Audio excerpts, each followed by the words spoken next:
বিভাগের দায়িত্বশীল ব্যক্তিদের পরিবর্তন হবে, সরকার পরিবর্তন হলে তো হবেই, তাছাড়াও তো পরিবর্তন হয়, কারণ এগুলো সব চুক্তিভিত্তিক নিয়োগ। একটা নির্দিষ্ট মেয়াদ শেষে তাকে আর থাকার এখানে কোনো সুযোগ নেই। সুতরাং এটা নিয়ে কথা বলতে হবে আজকে, বা এটা নিয়ে ভাইরাল হবে, এটা নিয়ে সমস্ত নিউজ চ্যানেলে ব্রেকিং নিউজ হবে। এটা তো একটা স্বাভাবিক প্রক্রিয়া, নিয়োগ এবং সেখান থেকে তার পদত্যাগ কিংবা তার মেয়াদের শেষে আরেকজনকে নিয়োগ দেওয়া, এটাই স্বাভাবিক।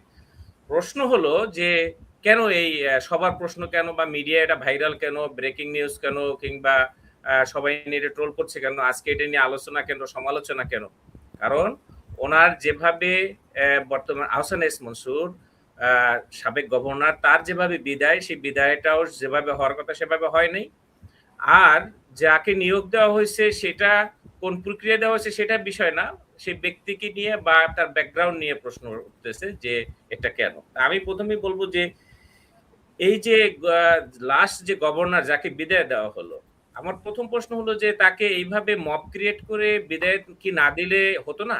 উনি কি এরকম ইয়ে হয়েছিল যে না আমি পদত্যাগ করব না, এ ধরনের কোনো কথা তো আমরা সাধারণ মানুষ হিসেবে জাতি কেউ শুনে নাই। উনি তো একজন জেন্টলম্যান হিসেবে জানি, এবং উনি যদি বলতো যে না আমি এখান থেকে ছাড়বো না, তখন একটা বিকল্প পথ ব্যবহার করা যেতে পারতো। সুপ্রিম কোর্টের, হাইকোর্টের বিচারপতিদের যাদেরকে বহিষ্কার করার সুযোগ নেই, তাদেরও তো বহিষ্কার কিংবা পদত্যাগের একটা রাস্তা বের করা হয়েছে।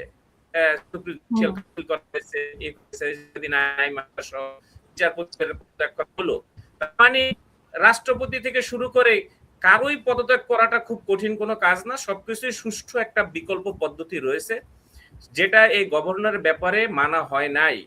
আপনারা জানেন যে ফ্যাসিস্ট সরকারের সময়ে লাস্ট 2-3 বছরের দেশের অর্থনৈতিক অবস্থা এবং বিশেষ করে ব্যাংকিং সেক্টরের কি হাল হয়েছিল, এবং রিজার্ভের অবস্থা কোথায় গিয়ে দাঁড়িয়েছিল। জ্বালানির বিভিন্ন পেমেন্ট দেওয়া যাচ্ছিল না রিজার্ভের অভাবে, বড় বড় আমদানি মানে বন্ধ হওয়ার উপক্রম হয়েছিল।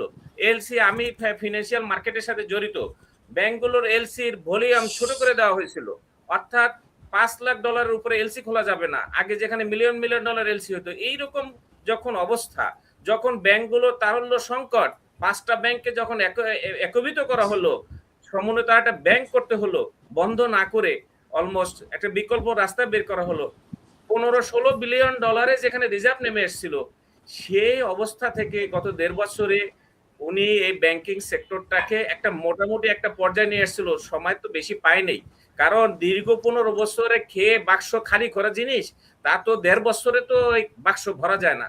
উনি এখন 35 বিলিয়ন ডলারে উনি রিজার্ভ নিয়ে আসছে। 2 নাম্বার কথা হলো যে ব্যাংকের প্রতি মানুষের যে একটা আস্থাহীনতা, মানুষের তার জমাকৃত টাকা তুলতে পারছিল না, সেটার উনি একটা ব্যবস্থা করে সেটা অনেকেরই সেই সঞ্চয়ের টাকা ফেরত পেয়েছে, পাওয়ার একটা ব্যবস্থা করেছে। সব মিলিয়ে, এবং মূল্যস্ফীতি যেখানে 2 ডিজিট হয়ে গেছিল মূল্যস্ফীতি, সেই মূল্যস্ফীতিকে উনি সিঙ্গেল ডিজিটে 6-7% নিয়ে আসছিল। এই যে একটা লাগাম টেনে ধরছিল জিনিসপত্র, এটার ক্ষেত্রে ওনার যে অবদান, এটা তো একেবারে অস্বীকার করা যাবে না। এবং উনি ব্যর্থ গভর্নর, এই কথা কিন্তু কোনো মিডিয়া কিংবা কোনো সমালোচক বলে নাই। তাহলে ওনার এভাবে বিদায় কেন? বর্তমান সরকার হলে যে সবকিছু পরিবর্তন করতে হবে, সবকিছু পরিবর্তন করতে, বিশেষ করে যেটা ভালো সেটা পরিবর্তন করবেন কেন? পরিবর্তন করবেন যেটা খারাপ, যেটা অযোগ্য, তাকে পরিবর্তন করেন, ওনাকেও করেন, কিন্তু ওনাকে যে পদ্ধতিতে ওনাকে বের করা হলো, এতে করে কি হবে জানেন আপা? ভবিষ্যতে আর যোগ্য লোক এইসব পদে আসতে চাইবে না। সরকার যখন কাউকে ইনভাইট করবে যে ভাই আপনি কাজ করেন এই পদে, একটা ভালো একটা সাংবিধানিক পদ, এই যে বিএসইসি বাংলাদেশে স্টক এক্সচেঞ্জ কমিশনের চেয়ারম্যান হিসেবে আসেন, কিংবা গভর্নর পদে আসেন, কিংবা এনবিআর এর চেয়ারম্যান পদে আসেন, মানে এটা অনেকের জন্য একটা শিক্ষা হলো, মানে ভবিষ্যতে অনেক যারা যোগ্য, রাইট, এইখানে আর ওই ভালো লোকরা আসবে না, আসবে চাটুকাররা, আসবে ধান্দাবাজরা, আসবে। এটা যেমন উনি আজকে এসেই কি করলেন, নতুন গভর্নর, ওটা আমি পরে বলতেছি। তো এখন আগে আহসান এস মনসুর এটা বলি, তো ওনাকে এই বিদায়ের মাধ্যমে দুটো সিগন্যাল এখানে আসছে।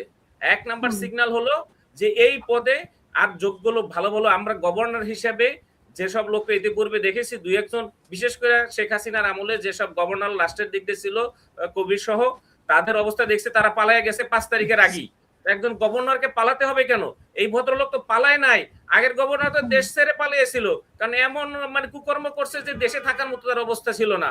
আমরা কি ভবিষ্যতে আবার এমন গভর্নর চাই যারা ওই সরকার পরিবর্তনের সাথে সাথে মানে জাতীয় মসজিদের ইমাম সহ সব এরকম পালাবে?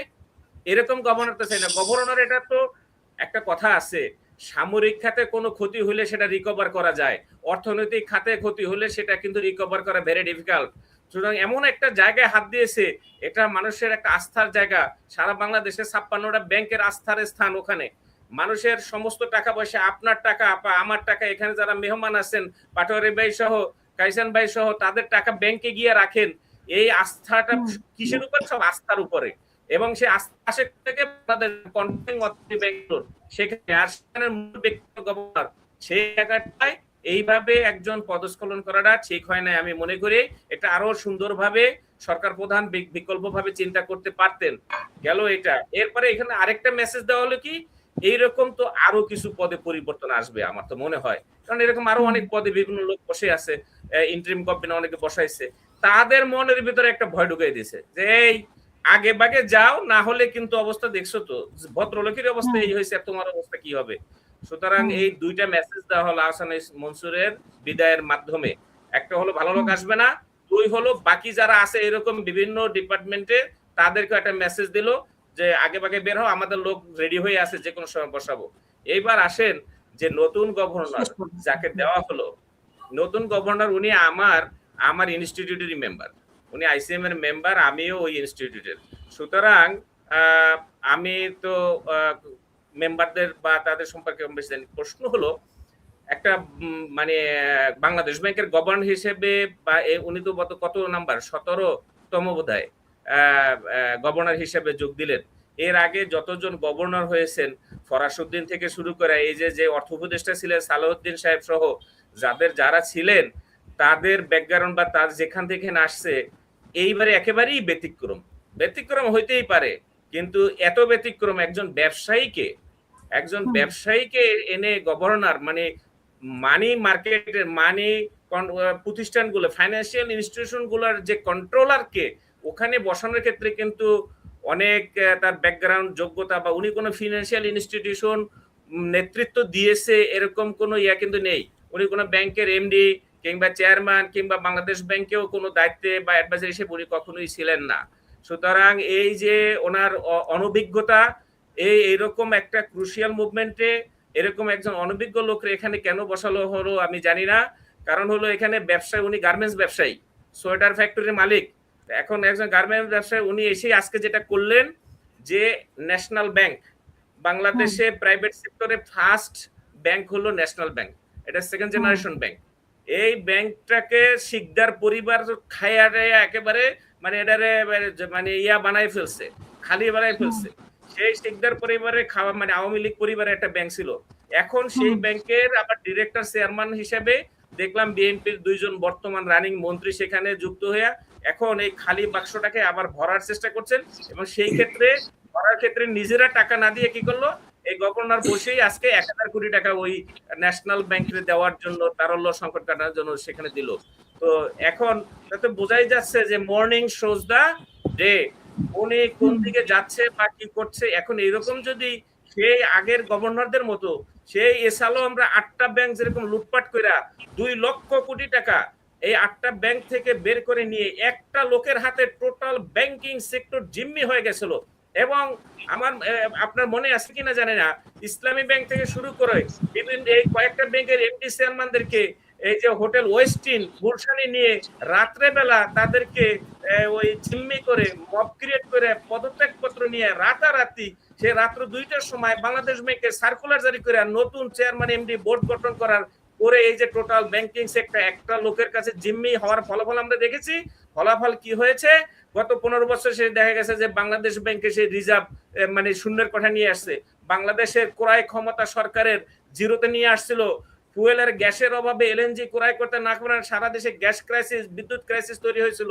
এবং বড় বড় মেগা প্রজেক্ট যেগুলো শুরু করছিল বিদেশি লোনে, সেই লোনের কিস্তি পরিশোধ দেওয়া সরকার একসময় বলাই হচ্ছিল যে সরকার রাষ্ট্র শ্রীলঙ্কার মতো একটা মানে খেলাপি রাষ্ট্রে পরিণত। ওই যে এখন যেরকম ঋণ খেলাপি বিভিন্ন প্রার্থীরা এমপি হয়েছে, এরকম রাষ্ট্রই ঋণ খেলাপি, রাষ্ট্র ইনসলভেন্ট করার একটা সমস্ত ব্যবস্থা লাস্ট স্বৈরাচার সরকার করেছিল।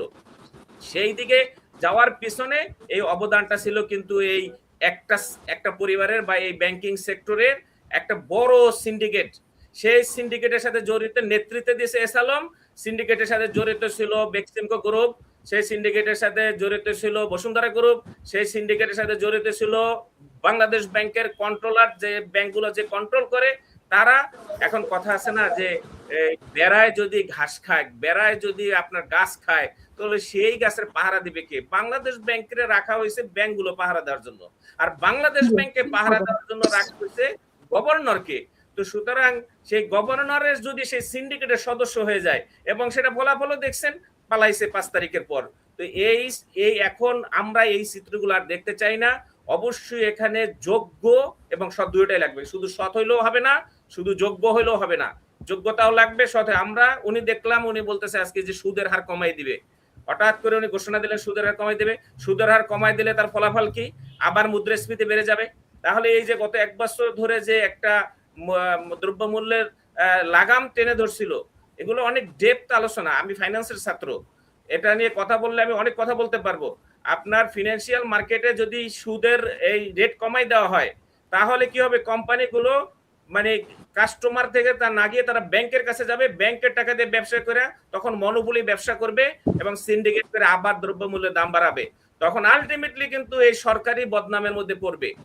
যেটা সরকার প্রধান জনাব তারেক রহমান উনি বলছেন যে মানুষকে এই রমজানের দ্রব্যমূল্য সীমিত রাখতে, শুধু রমজানে রাখলে তো হবে না, সারা বছরই দ্রব্যমূল্য নিয়ন্ত্রণে রাখতে হবে।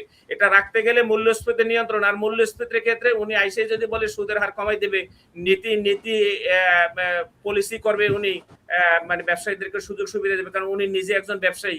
হ্যাঁ, অবশ্যই নিজে উনি ব্যবসায়ী, কিন্তু তাই বলে হুট করে এভাবে সুদের হার কমে দিয়ে মূল্যস্ফীতি বাড়িয়ে দেওয়া, আমি মনে করি এটা প্রথম ওনার অনভিজ্ঞতারই প্রতিফলন ঘটবে। ধন্যবাদ।